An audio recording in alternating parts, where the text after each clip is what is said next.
No laptop is perfect, and that includes the new Dell XPS 15 here, the 9560 model with Kaby Lake and a GTX 1050. It's my new main laptop I use every day. I bought it myself. I think it's incredible. But there are a few issues with it, and some of them you only really find out after using it for a few weeks. So I'm here in San Francisco in a hotel room for a completely separate product launch, but I just thought I'd share with you a few thoughts, a few of the issues I've experienced with using the Dell XPS 15 on the road, out of the office, out of the home, in real life.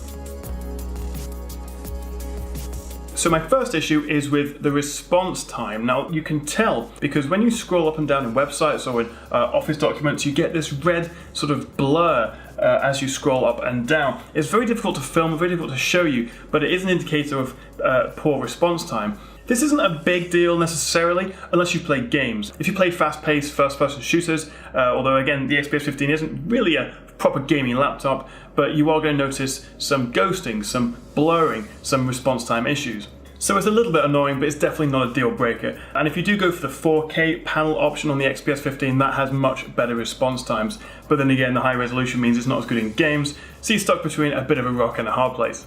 My next issue is with this webcam. It's been the same on the XPS line for a couple of years now, but it's on that bottom bezel, which means if you're doing Skype calls, video conferencing, it's looking up your nose. It's really a very poor placement of the webcam, and if you do use the webcam regularly, probably a good enough reason to avoid the XPS 15 entirely.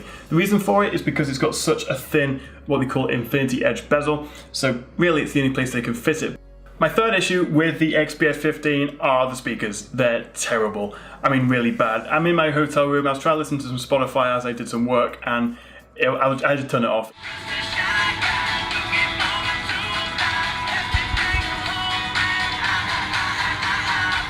So if you like to listen to music or watch videos on this, I highly recommend a pair of headphones. The speakers are tinny, they're weak, they're really bad.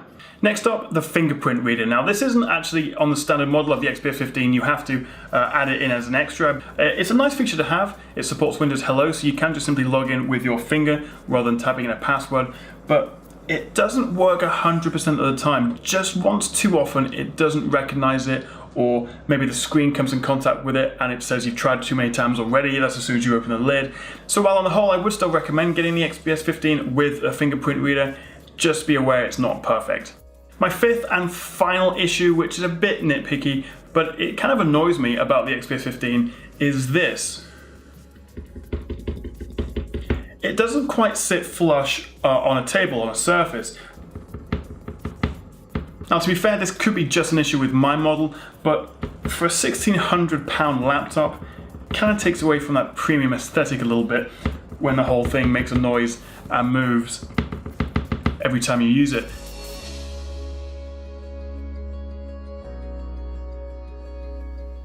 So those are 5 issues I've had with the XPS 15 using it in normal life, like I'm doing here in this hotel room in San Francisco. But don't get me wrong, this is still an incredible laptop. Performance and portability combination with its Kaby Lake processor, GTX 1050, 16 gig of RAM in this one, and also you get that full HD or 4K touch option. Generally, it's still one of my favorite laptops, and don't let these issues necessarily put you off buying it, because I'm still really pleased I went with it. There's no question in my mind of returning it. But I hope these few issues, highlighting them in a real world test, has helped you make a decision one way or the other about it. So thank you very much for watching, guys. I hope you found that helpful. If you did, give me a thumbs up and click that subscribe button. And I'll see you next time back in the studio, probably right here on the Tech Jam.